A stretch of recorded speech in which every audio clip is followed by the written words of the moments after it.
happen at the individual level and it's happening at the collective level. Okay, just continuing the quote. We must really surrender, give something up in a very painful way. We must begin to dismantle the basic structure of this ego we have managed to create. The process of dismantling, undoing, opening, giving up is the real learning process.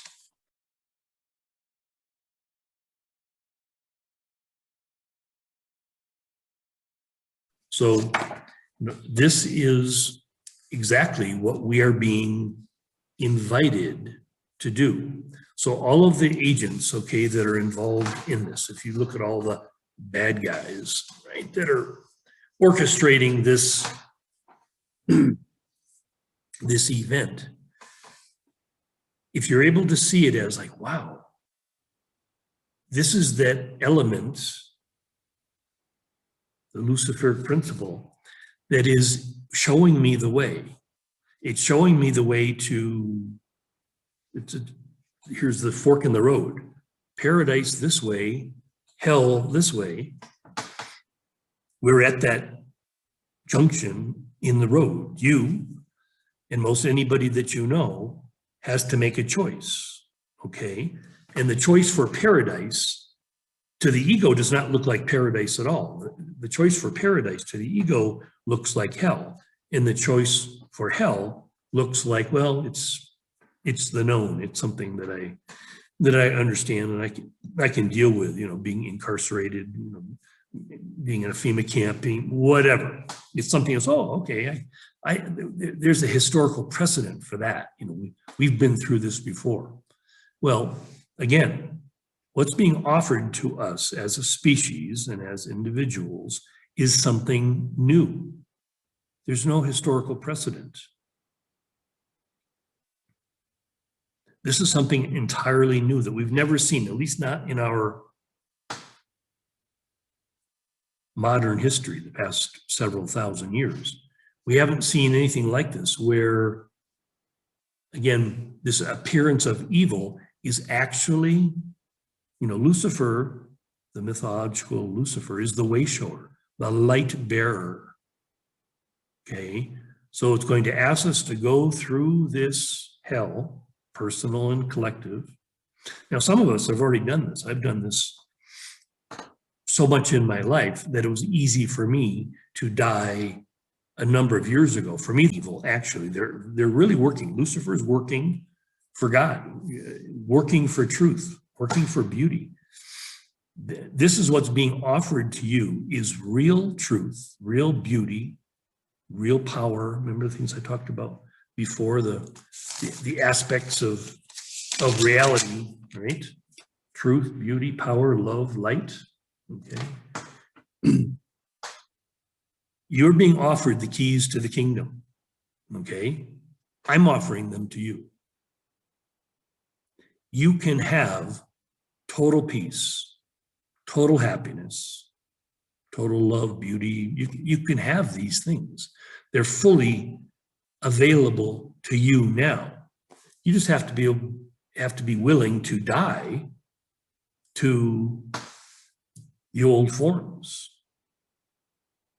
that look like oppression, that look like manipulation, that look like control, that look like dishonesty, that all of these things. Again, the world is doing you a great favor by saying, here's the ugliness of this tribal and egoic collapse.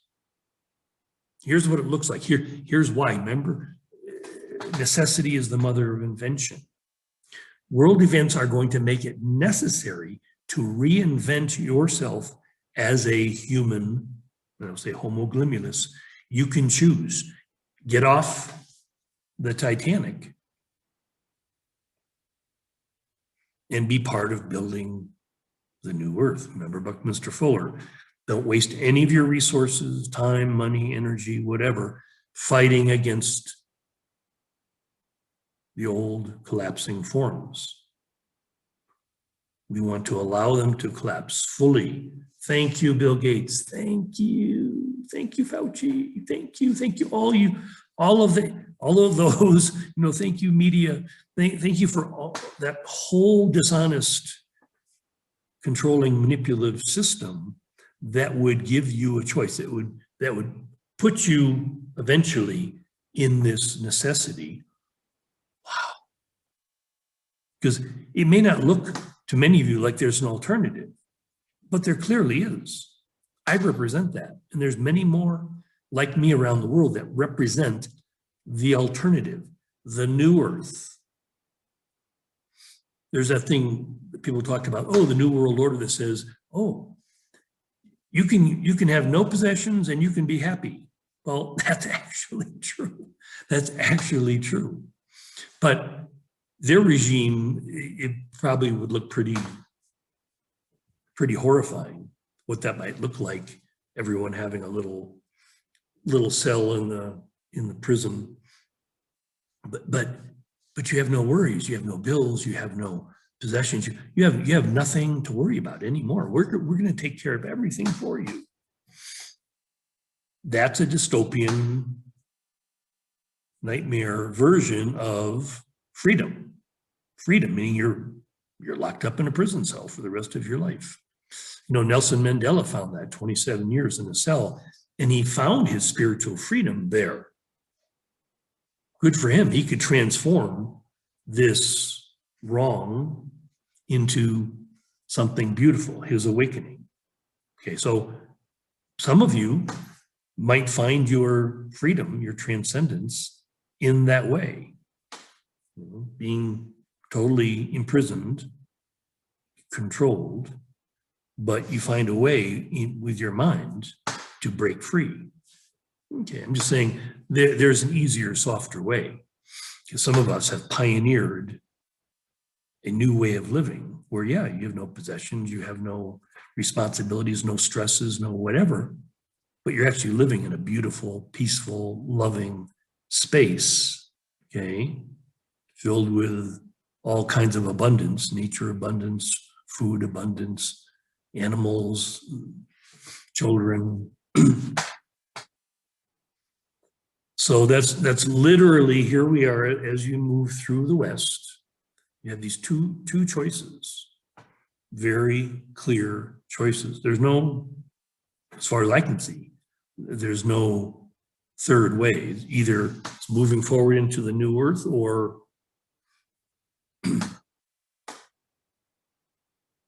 being part of the sinking ship. And that's okay. Again, for many, many people, the vast majority of people, the only way they're going to truly find their freedom is by dropping their bodies.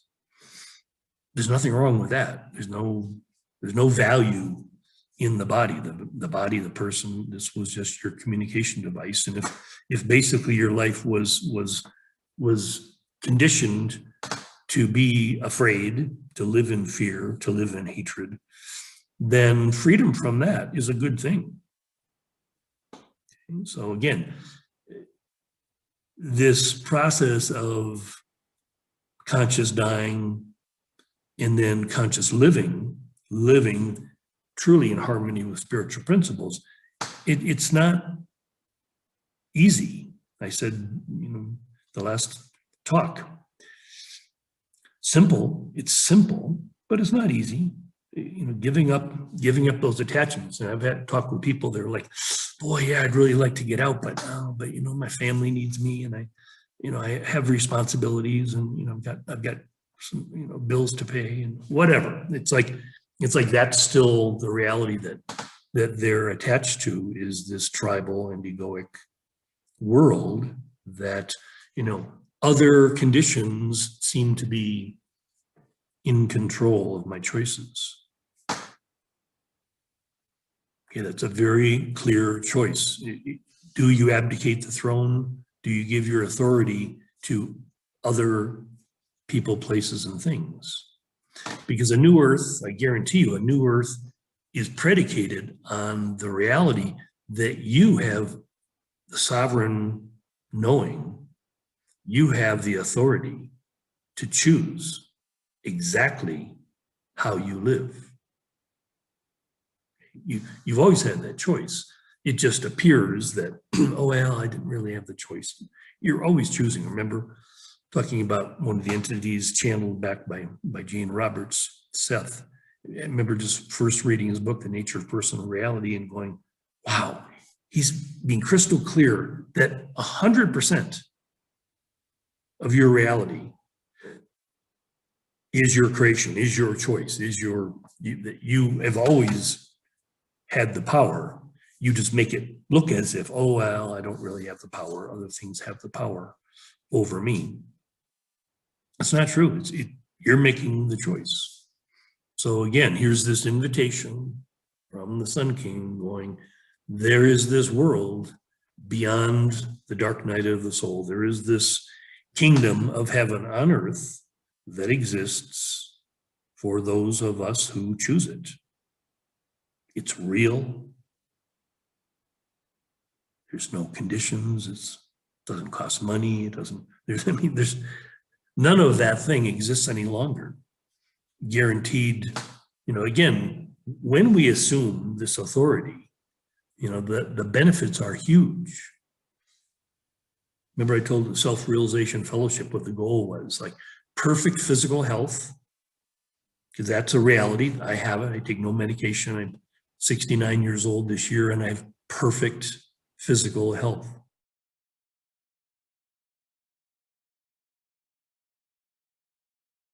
Okay. Absolute mental tranquility.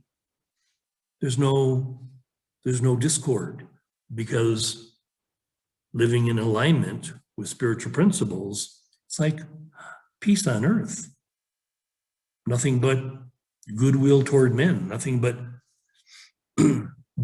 again, we're vibrating at a level that I would say is acceptance, appreciation, and enthusiasm, where we're in very high states of energetic expression. And because of that, it affects, again, remember the hierarchy, that 1,000 times more powerful. This level of vibratory reality where there's no space for anxiety, for depression. Those things make no sense. It's like, what's that? It makes no sense. You can't be filled with enthusiasm and depressed at the same time. You can't be filled with gratitude and have anxiety at the same time. It's like, remember we talked before about this idea that the tribal is totally conditioned and addicted to the past. The egoic is totally conditioned and addicted to some imagined future. Living in a new earth, you're fully in the present all the time. And the present is vast, because remember, the present, you're at this juncture between the timeless realm and the space-time world, walking with 1 foot in eternity, 1 foot in the world. And it's like, wow, time is infinitely abundant, like everything else. There's no anxiety or stress about time. There's no need to imagine a future, because you're in perfection every day. You're living in perfection. That's reality. Okay, so anyway, what's happening in the world today is offering you that choice. You have the choice in this circle of life. You have this choice to make a big decision, to move forward into the kingdom or go down with the ship.